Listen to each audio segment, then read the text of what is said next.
Alright, what is going on, you guys? Welcome back to my channel. So the craziest thing just happened today. I actually listed my Tesla on Turo. I'm gonna get in my car and drive just down the road because it's really windy and freezing outside. So I've been wanting to do this since I bought the car. I listed it on Turo. For those of you who don't know what Turo is basically like the Airbnb for cars. So you'll go on the app, type in your city, and then you can just rent a car. And typically you'd rent a car better than like at Enterprise or something like that. I'm sure most of you know what Turo is, but for those who don't, it's basically like Airbnb for cars. It's super simple. So a couple weeks ago, I think it was like a week ago, I listed my Tesla on Turo, and I don't know, I might actually make a full video on like how to list it, how much I made, so maybe I'll keep the numbers out of this video and save that for the next video. But I listed my car on Turo, and what I did on purpose is, you know, they gave me a suggested price, which was, I think, I don't know, I want to say like $170 a day is what they suggested I lease it at or rent it at. And I'm like, all right, let me go ahead and rent it at a lower price. That way I can get some trips under my belt, some good reviews, some good ratings, to get it like 5 stars and everything, and then I can, you know, raise my price up and compete with the other renters. So this is my first time ever renting on Turo, so like I was kind of figuring everything out like as I went along. So what I didn't know is whenever you put your car out on the app, I thought that, I don't know why I thought this, but I thought that someone would go and book my car and then I would like go and approve it and then everything would be booked. That's not how it works. So instead what they do is, it's kind of just like when you book a hotel. Like if you are booking a hotel, you want to book it and then instantly know that it's booked, and that's how it works. Well, it's the same for Turo. So when you go on Turo and book a car, the second you hit book, it's booked. The host doesn't do anything on his side or her side as far as like actually approving it. So like I said, I put my Tesla on Turo like a week ago, and to my surprise, I woke up actually yesterday morning at like 10 o'clock, and somebody had texted me like on the app saying, hey, I'm here, what's your ETA? I'm like, what are you talking about? And I look on the app, and I guess he had booked an appointment 2 days ago, and I never saw the notification and never knew anything about it. So this dude booked my car, and I didn't realize that it was booked, because like I said, like I just kind of put it on to see, like just to test things out. I didn't think I was gonna get a booking that fast. So this dude booked my car 2 days ago and is at the location where my car was supposed to be. So like in the app, you basically like put like a drop-off location and the time that you want to be renting it out at. If any of this is confusing, I'm gonna make another video like how I listed my car, how much I made from it, how much you could make and everything. But for my listing, I have my office as the drop-off location. So at any time, someone can basically book my car, and then the next day, my car will be at this location, and they just pick it up, drive it, and then drop it off whenever it's done, basically. Like it's contactless delivery, because I can just remotely unlock it from my phone, and then I'll just leave the key cards inside and everything. So just to say again, I'm completely unaware that my car got booked. Like I was completely in the dark. I had no idea. I think that my notifications were actually turned off. Again, never rented a car on this app, and I didn't understand how it worked like in the beginning. So the dude booked my car. 2 days later, he's standing right over there where my car was supposed to be at my office, and messages me and says, hey, my name's blah blah. What is your blah blah? My name's, I'm not gonna say what his name is. I'm here at the pickup location. What's your ETA? And so I basically texted him right back, and I'm like, hey, I'm sorry, I just got on this app. I thought that I had to approve any bookings. I didn't realize that they kind of just creeped up on me like this. I didn't see the notification. My fault. I'm sorry. I can be there by 11 and, you know, give the car to you. And I just explained to him, I'm like, hey, I just have to clean the car really fast and, you know, drive there. I'll make it as fast as possible. But I was completely unprepared because I didn't realize that someone could just book it and then like you not have any awareness of it. Again, they sent me notification. I just have my notifications turned off, so I didn't see it. So I get to the pickup location. I hand him the, you know, this little key card thing right here. I hand him this little key card, which is what you use to unlock the car, and then to start it, you just sit the key card right here. Any of you guys who know anything about Teslas know that that's how that works. So I hand him the keys. I put some masks in the car, some disinfectant wipes, some hand sanitizer, all the fun COVID stuff. And, you know, we talk about the car. I also put the charger in the trunk, and I showed him how to use it and, you know, how all that works. He's never rented a Tesla before, so I kind of showed him the controls and how you do everything, even though everything was in my Turo listing, but still, I mean, maybe he didn't read it. So I showed him how to start the car, how the car like works in autopilot, how all that fun stuff works. And I went thoroughly and explained to him how charging works. And I showed him on the map like where the superchargers were, because we have 2 that are like local to where I live. And I don't know why, like he acted like he completely understood everything. He's like, yeah, I understand. He's like, I've never rented a Tesla before, but like I know how they work. And I'm like, all right, this dude's like a big Tesla fan or something, so like he probably gets everything. That's not the case. So when he booked my car, he booked it for 2 days, and he told me he was gonna go to Pensacola, which is about 2 hours away from where I live. So he told me he was gonna go to Pensacola, charge it like at the supercharger, then come back, charge it again, and then, you know, that would be one day. Then the next day he's gonna take his kids for a ride and, you know, kind of just enjoy the car a little bit, and then drop it back off at the drop-off location, which is my office, at 10 o'clock the next day, which is, you know, when the booking is up. So I hand him the keys, or the little key card, everything's like said and done. He drives away. I'm a little bit nervous just because, you know, it's like this car's my baby and I'm renting out to a complete stranger that I've never met before, who also smelled like cigarettes, which is like, if you don't smoke, that's the last thing you want in your car, someone who does smoke. He never smoked in my car because that's like a big red flag on my Turo listing, like do not smoke in my car, do not let any pets in my car. So he drives away, everything's good. So I go out to like eat with my friends and I'm just, you know, going on about my day, and I start looking on my Tesla app, because Tesla's like, if you don't know, you can just, I don't actually have it on this phone, but you can just like pull up the app and you can see where somebody is, how fast they're going, what the battery life is on the cars, like how many miles you have left until empty. I don't know if he knew that I could see all that or not, but whenever I gave the car to him, it only had 200 miles left, and I told him that, and I,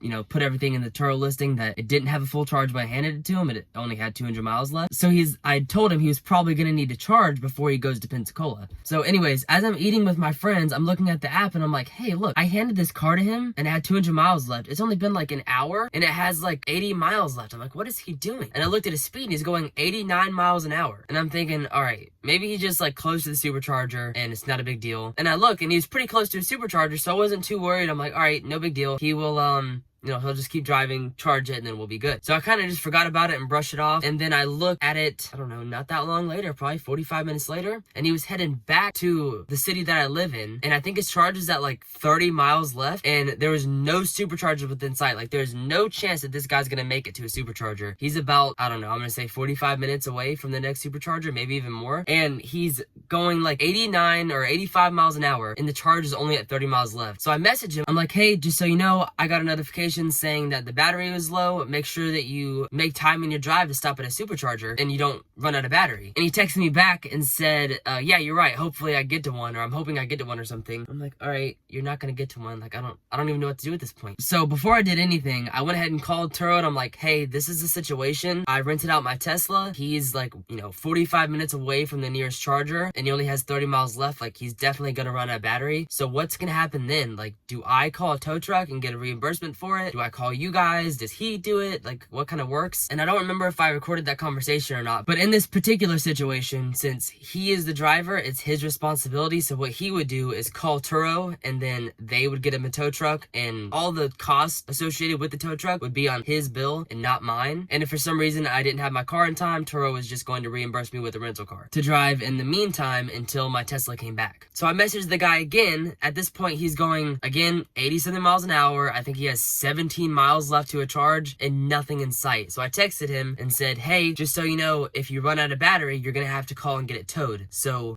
be very careful about how you're driving. And he texted me back and said, you said I can just charge it at any outlet, right? And I said, yes, you can, but it's gonna be slow. I said, if you charge it at a normal like 110 outlet, it's gonna charge at like about 5 miles an hour. And if you take it to a supercharger, it's gonna charge at like 600 miles an hour. So I'm tracking him and I'm like, oh my gosh, there's a gas station. He's coming up to a gas station. I think he had like 3 miles left, and I'll put the screenshots right here so you can see. But I'm tracking him on my phone and he's like 3 miles till empty, and he's like 4 miles from the gas station. Like he's literally right on the edge of running out of gas or out of electricity. And I'm watching him. He gets closer, closer, closer, closer, and closer. Now he's at 0 miles, still not at the gas station. This lucky bastard pulls into the gas station, backs in with 0 miles left, and plugs in. I'm assuming he asked for permission. I'm not worried anyways, because even if my car got towed, like I said, in that situation, it would be covered by Turo. It would not fall on me. But I guess he asked for permission, I'm assuming he did, to charge the Tesla at the gas station. And so he plugs it in and he texts me. He's like, hey, how long is it going to take to charge until I can go to the next supercharger? And I said, probably going to be sitting there for like 3 hours because you ran the battery out. And I was super nice about everything, but I'm thinking at this point, like, dude, you had every chance to stop at a charger and you ran it completely out of battery. You're in a sticky situation now. It's not my fault. So he asked me how to plug in the car and everything, which I already told told him, but I went ahead and explained it to him again very nicely. He plugs in the car. He asked me how to lock the door, even though, again, I had showed him like 3 times whenever he had dropped it off, or whenever I had dropped it off for him to pick it up.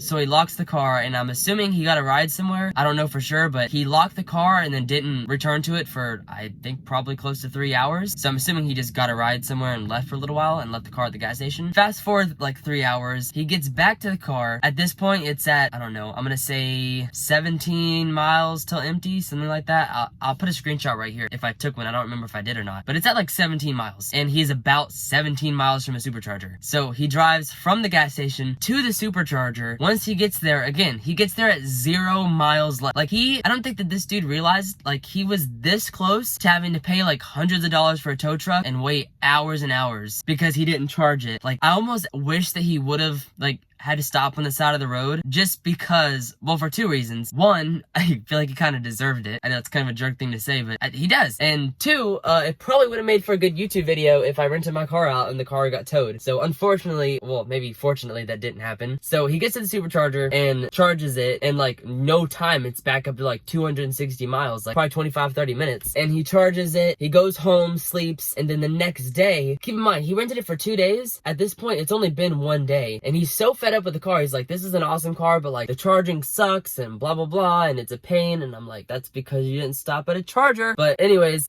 he ended up actually contacting Turo and canceling the trip early. So instead of renting it for 2 days, like instead of dropping it off Monday at 10 a.m, he dropped it off Sunday at 10 a.m. So unfortunately, I didn't get, you know, the full booking price, where normally I think I was gonna get $170 for 2 days or something like that. That's what my net profit would have been after Turo took their cut. So he dropped it off a day early, so I lost that money. But when he dropped it off, I have the limit set on 100 miles per day. So if you rent the car, you have 100 miles per day. He rented it for 2 days, so he had 200 miles. He did this on purpose, that way he wouldn't have to pay like any extra fees for going over the miles. But in the 1 day that he drove it 163 miles, so he went 63 miles over the limit. So I was actually able to charge him for that difference, which was, I don't know, I want to say like $80 or something like that. I think it's $1.25 per mile that it's over, so whatever that math is. I charged him for that, and he didn't have any issues paying it. He just sent the check right away and paid it, or, you know, the invoice on Turo. But I want to make a lot of videos on a full, like, maybe I'll list the car for rent and rent it to 3 people and kind of go over how much I made, how much Turo takes for their cut, any issues I have with it.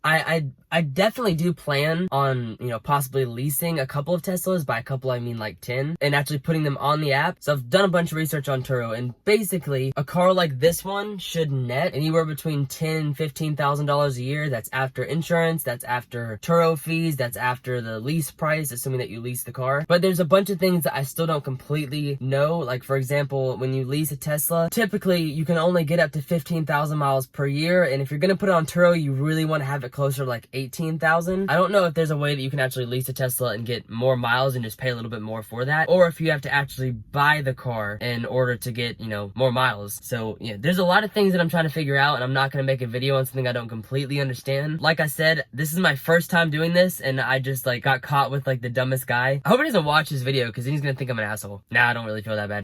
That's gonna be it for this video. If you guys want to see me do more Turo videos, I love watching, you know, the horror stories of, I forgot what her name was. I'm gonna put her name like right up here on the screen, but she does like, all her channel is nothing but like Turo listings, and she's had these videos where people rent out her car, and, you know, they're like a drug dealer and the car gets impounded. And she's had like, she rents out Teslas too, and she had a Model S completely totaled. One of her drivers totaled her car. If you guys want to watch more Turo videos and learn how to use the app, follow this girl, because that's where I learned half of what I did anyways, as far as like how to grow on the app, even though I just got started. I definitely plan on making a Turo fleet. That's something I'm very interested in. More to come later on that. I will make a full video on like the whole Turo process and how I did everything. If you guys want to see that, like this video or leave it in the comments. I mean, I'm gonna ask, no matter what I say, I'm gonna ask you to like the video and comment regardless, so you might as well just do it. Like I said, that's gonna be it for this video. Follow me on Instagram and TikTok, and I will see you guys on the next video. Peace.